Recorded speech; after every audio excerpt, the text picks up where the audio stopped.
Good morning प्यारे बच्चों। आज हम क्लास 9th की हिंदी की वर्कशीट नंबर 73 करेंगे और आज की डेट है 20 जनवरी।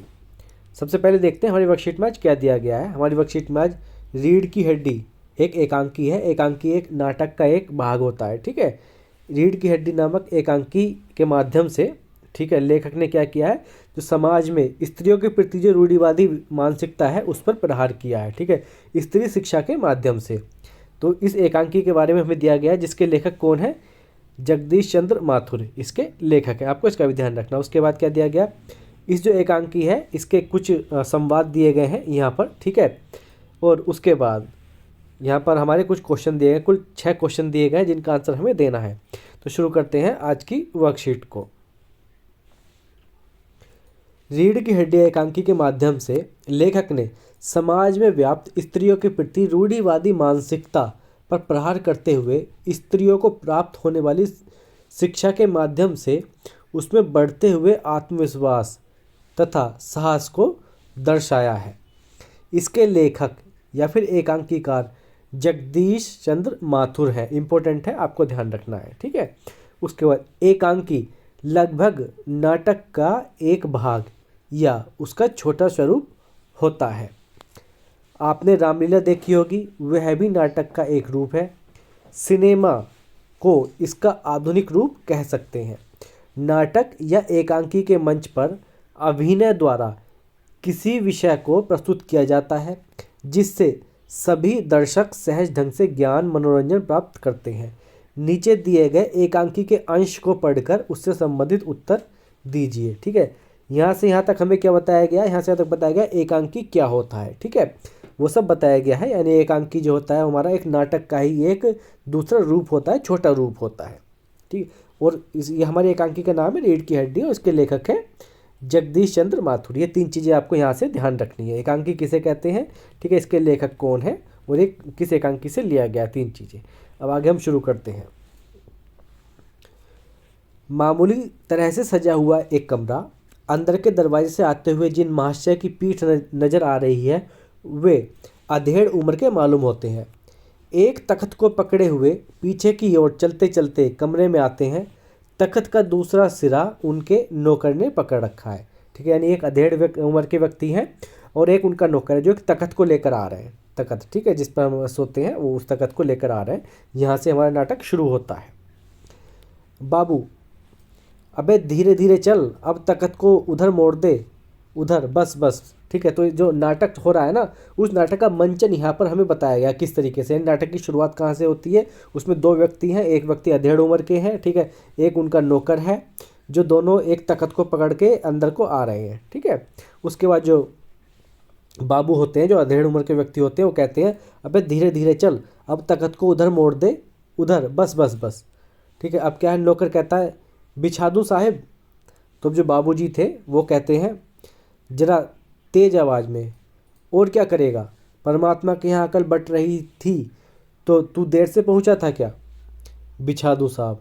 और यह पसीना किस लिए बहाया है हमने, मतलब उनका क्या मतलब है, यहाँ पर जो उनके बाबूजी हैं वो ये कह रहे हैं कि और हम तख्त जो ला रहे हैं बिछाने के लिए ही तो ला रहे हैं। तो इस तरीके से अपने नौकर को डांटते हुए, जो एक तरीके का व्यवहार होता है आदमी का, इंसानी व्यवहार है, उसी के अकॉर्डिंग यहाँ नाटक में भी मंचन किया गया है, ठीक है। उसी तरीके से, सेम तरीके से नौकर तख्त बिछाता है, ही यानी हंसता है, फिर क्योंकि उसे डांट पड़ी थी इसलिए हंसता है। बाबू, हंसता क्यों है, अबे हमने भी जवानी में कसरतें की हैं, कलसों से नहाता था लोटों की तरह। यह तख्त क्या चीज़ है, इसे सीधा करियो, हाँ बस।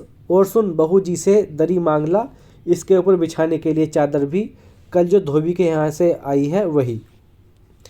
नौकर जाता है। बाबू साहब इस बीच में मेज पोश ठीक करते हैं, एक झाड़न से गुलदस्ते को साफ करते हैं, कुर्सियों पर भी 2-4 हाथ लगाते हैं। सहसा घर की मालकिन प्रेमा आती हैं।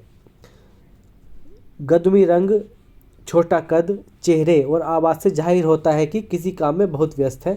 उनके पीछे पीछे भीगी बिल्ली की तरह नौकर आ रहा है खाली हाथ। बाबू साहब, राम स्वरूप दोनों तरफ देखने लगते हैं। यानी जो बाबू साहब हैं, ठीक है, यहाँ पर जो बाबू साहब उनका नाम क्या है, राम स्वरूप, यहाँ पर लिखा हुआ है, ठीक है।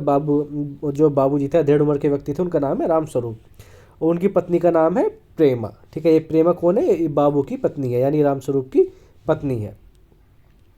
उसके बाद अब आगे क्या होता है? अब प्रेमा कहती है, मैं कहती हूँ तुम्हें इस वक्त धोती की क्या ज़रूरत पड़ गई? एक तो वैसे ही जल्दी जल्दी में। रामस्वरूप, धोती? यानी आश्चर्यजनक उससे कहते हैं धोती? धोती किसने मंगाई है? प्रेमा, हाँ, अभी तो बदल कर आए हो, फिर न जाने किस लिए। रामस्वरूप, लेकिन तुमसे धोती मांगी किसने? प्रेमा, यही तो कह रहा था रतन। ठीक है, तो प्रेमा कहती है, जो रतन मतलब नौकर का नाम है रतन यहाँ पे। ठीक है, प्रेमा कहती है कि नौकर ने कहा है कि दो बाबूजी धोती मंगा रहे हैं। तो इस तरीके से हमारा नाटक आगे चलता रहता है। इसके आगे की वर्कशीट में हम इससे क्या आगे का हम देखेंगे। ठीक है, तो हमने क्या देखा? हमने देखा यहाँ पर जो बाबू थे उनका नाम क्या है? उनका नाम है रामस्वरूप, उनकी पत्नी का नाम है प्रेमा, और नौकर का नाम क्या है? नौकर का नाम है रतन। इस हमारे इस वाली एकांकी में। ठीक है, इससे आगे का आंसर हम आगे पढ़ेंगे। आज हम इसके क्वेश्चन कर लेते हैं। पहला क्वेश्चन है, प्रस्तुत गद्य हिंदी की कौन सी विधा में लिखा गया है? सही विकल्प के सामने सही का निशान लगाकर बताइए। ठीक है, तो चार ऑप्शन दिए गए, कहानी, कविता, एकांकी या नाटक। तो किस में लिखा गया है? एकांकी में लिखा गया है। तो यहाँ पर हमारा सही का निशान लगा देंगे। ठीक है, एकांकी में, इसमें यहाँ पर हम सही का निशान लगा देना है। जो एकांकी के सामने वाला वो है उसमें हम लगा देना है। ठीक है, एकांकी में लिखा गया है। सेकंड क्वेश्चन हमारा, इस एकांकी को किसने लिखा है? तो किसने लिखा है? जगदीश चंद्र माथुर ने इसे लिखा है। हम देखेंगे आगे इसको। थर्ड क्वेश्चन हमारा, यह एकांकी किस विषय पर लिखा गया है? तो इनके आंसर हम एक बार लिख लेते हैं। हमारा प्रश्न था, इस एकांकी को किसने लिखा है? तो इसका आंसर हो जाएगा, रीढ़ की हड्डी एकांकी के लेखक जगदीश चंद्र माथुर हैं। ठीक है, उसके बाद नेक्स्ट है हमारा, नेक्स्ट क्वेश्चन है हमारा, यह एकांकी किस विषय पर लिखा गया है? तो इसका आंसर हम कुछ इस तरीके से लिखेंगे, रीढ़ की हड्डी एकांकी में स्त्रियों को प्राप्त होने वाली शिक्षा के माध्यम से समाज में व्याप्त स्त्रियों के प्रति रूढ़िवादी मानसिकता पर प्रहार किया गया है। ठीक है, उसके बाद है हमारा फोर्थ क्वेश्चन है, इसके विभिन्न व्यक्तियों या पात्रों के नाम लिखिए। तो कौन कौन से पात्र हैं उनके नाम हम लिख देंगे। इस एकांकी के मुख्य पात्र हैं रामस्वरूप, उनका नौकर रतन, रामस्वरूप की पत्नी प्रेमा, उनकी बेटी उमा, शंकर तथा शंकर के पिता गोपाल प्रसाद। तो ये सारे इसके पात्र हैं। ठीक है, जो कुछ पात्रों के नाम आपने नहीं सुने हैं वो आगे वाली वर्कशीट में हम इन्हें सुनेंगे, और जब इस नाटक को हम आगे करेंगे तो। नेक्स्ट क्वेश्चन है, रीढ़ की हड्डी नहीं होना एक मुहावरा है जिसका अर्थ है स्वावलंबी नहीं होना या किसी बात पर खुद के निर्णय नहीं ले पाना। इसका दो वाक्यों में प्रयोग कीजिए। तो वाक्यों में प्रयोग करना है, पहला कर देंगे हम, रामू छोटे से छोटे काम के लिए अपने पिता पर पूरी तरह से आश्रित है, उसकी रीढ़ की हड्डी नहीं है। ठीक है, दूसरा लिखेंगे, श्याम की बैंक में नौकरी लग गई है, अब कोई नहीं कहेगा कि उसकी रीढ़ की हड्डी नहीं है। तो इस तरीके से दो वाक्यों में हम प्रयोग कर देंगे। फिर हमारा लास्ट क्वेश्चन है, अपने आसपास किसी देखे गए नाटक या नुक्कड़ के बारे में लिखिए। तो आपने जो भी कोई नाटक या नुक्कड़ है, कोई कहीं भी रामलीला में या कहीं भी स्कूल में या जहाँ भी देखा हो उसे आप लिख सकते हो। ठीक है, यहाँ पर मैंने एक नाटक या नुक्कड़ को लिखने की कोशिश की है, एक बार देख लेते हैं। हमारे स्कूल में एक बार शिक्षा का महत्व विषय पर नाटक का मंचन हुआ था, जिसमें एक पढ़ी लिखी लड़की की शादी एक अनपढ़ लड़के से हो जाती है। लड़के के घर वाले बहुत अमीर थे, लेकिन वे पढ़े लिखे नहीं थे। तो शुरू में लड़की को बात बात पर ताने सुनाते थे कि ज़्यादा पढ़ी लिखी होने के कारण इसका दिमाग खराब हो गया है, इसलिए यह हर बात में मीन मेख निकालती रहती है। लेकिन एक बार जब एक जमींदार धोखे से एक पेपर पर हस्ताक्षर करवाकर उनके खेत और घर को उनसे हथियाना चाहता था, तो वह लड़की उस पेपर को पढ़कर घर के सदस्यों को बताती है कि अगर वे उस पेपर पर हस्ताक्षर करते हैं तो उनके खेत और घर दोनों ही उनके पास नहीं रहेंगे। ये सुनकर उसके घर वालों को पढ़े लिखे होने का महत्व समझ में आता है। ठीक है, उसके बाद क्या दिया गया है,